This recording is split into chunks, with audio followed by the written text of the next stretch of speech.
imamai Oshomori indavakani muchida kundisaiza imimi. Ye, ndikutaura zvakanaka ndichibvunza kuti Oshomori ari kupi kweimada tondipumukira asina basa rese izvozvizvi. Indavakani imimi. Ndavinga imimi here panopamba imimi. Handina kana kutombovinga inini panapa. Ndatovinga soja rangu randofamba naro iri kairi. Saka mbomuzisiyai mwana aende maiziya. Chikombera bva pamba pangu wanzwaka. Handisi kuda zvemiedzo newe inini. Nezuro mwana wangu akabuda pamba panapa achiuya kwamuriko kwasi akadzoka akadhakwa zvisingaite. Achituka baba vake pamba panapa. Izvezvo arara achirutsa usiku hwese. Makamupei mwana wangu?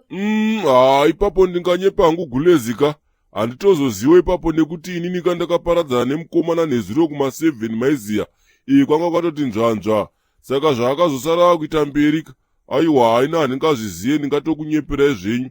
Dedzeka mukomana uye pano tioneka. Iwe Chikombera handidi zvemuedzo newe wanzwaka. Ibva panapa kasika tionesa ndamutsa vakatsukunya mumbomo. Uri dhongi remunhu Chikombera iwewe. Musoro wako akazara masese kunge wafantani. Ibva pamba pangu panapa tione. Kasika tione. Imi momzimi hamusi maakufarisa here miratodzunguka ramakuita here. Dedi. Zvakaoma shuwa. Kubva maita marombe musha wese kudai. Unoziva kuti baba vako hwahwa chete. Zvauri kungoita izvozvi ndo zvavaingoita kudhara futi. Unoti hunhu ihwohwu hwaunoita naiwe Chikombera. Yes, aya Sauro. Komodza. Kuzinga muri kuvhiringidza gesti yangu. Wedemse. Mahwanaya. Ko momzi wako anedzunguka naye madokwane. Ndandauya nemazheta aya ane zuro kamadhiredo ayayi. Sauro. Madhiri ndeiyo aenda Dibine. Ko handine zuro pepe makazongorowa mabude. Kandakabuda kapaipai ndichienda kwana Tariroka. But ndakazosiya kadzinhiri ari yakandora ndauya kuzonyundura waiziya here mufana wangu. Dzinhiri ipiwo Sauro mana. Taura zvinopera uko. Dombodzokera mudhini ndimbotswanya waiziya. Handiti pai takatenga mogwere madokwane ndobva tabhemaka. But kandakazokona uchisa chistabhu muhomework. Saka ndochandauya kakuti tizongoita muonera pamwe sevarume waiziya. Iwe murata iweweka. Tseka maniyo embwa. Handidi zvinzwa futi izvozvo. Chaukuya kuzondiredha bandere kungape iroro. Ngape nouradha mwewe he. Hausi kundivaza handitika. Chistabhu chandakarasa sha. Handichengete tsvina muhomwe nini. Ukunzwa mufana wangu. Hehede. Uri. Inga zvakaoma nhai Mwari.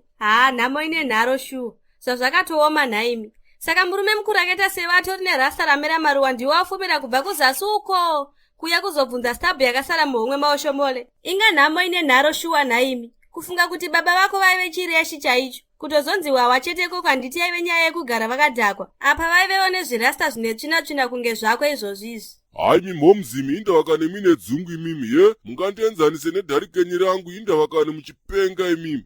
Hamusi kuona kuti ndakabhuroka nekuda kweJanuary disease here mimi nhai momsi. Ipapapa zvamanje kandikanyatsosanganisa mesi dzangu kudai nekudai soka. Dzotodokerwa kandaa kutorowa okapai maiziyaka. Nestrawberry lips maibata. Ko isusu maideas hobhoka. Maideas haapere igozha panapo. Ko madoko haufaka mogo. Boka kuita seiko nhawo mana. Iwo muradhi wemundimirira iwewe. Nhawo mana. Iwe baba vako hwahwa chete zvavakazomboita rimwe gore ndichangororwa. Hama waAfrica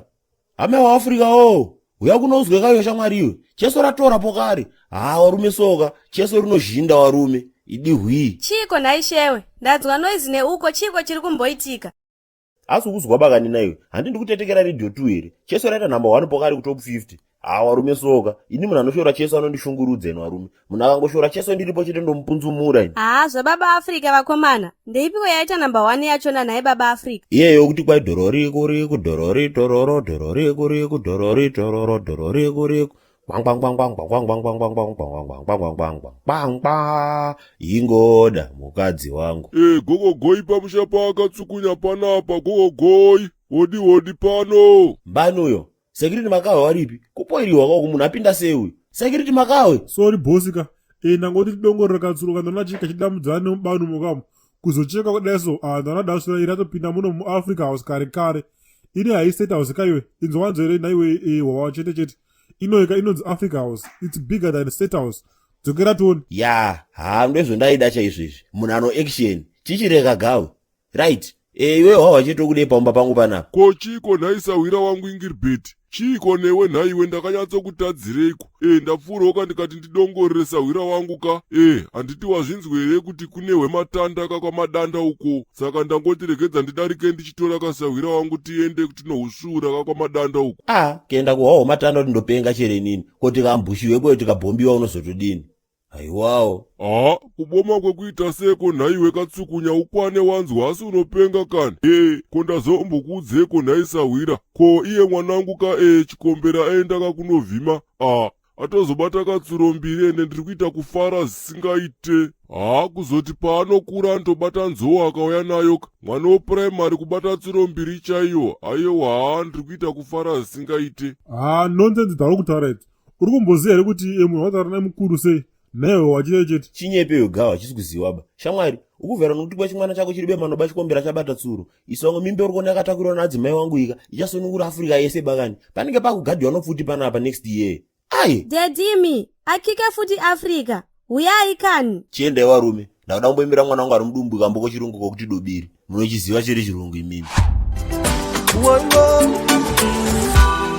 Andichada malena vanongoda zviri feya ndiri kuda vacho vanowandirwa vanonzi maplaya vane foni dzinopisa dzimwe dzakahaitwa mazita bebi rine masasi rinonditumanisa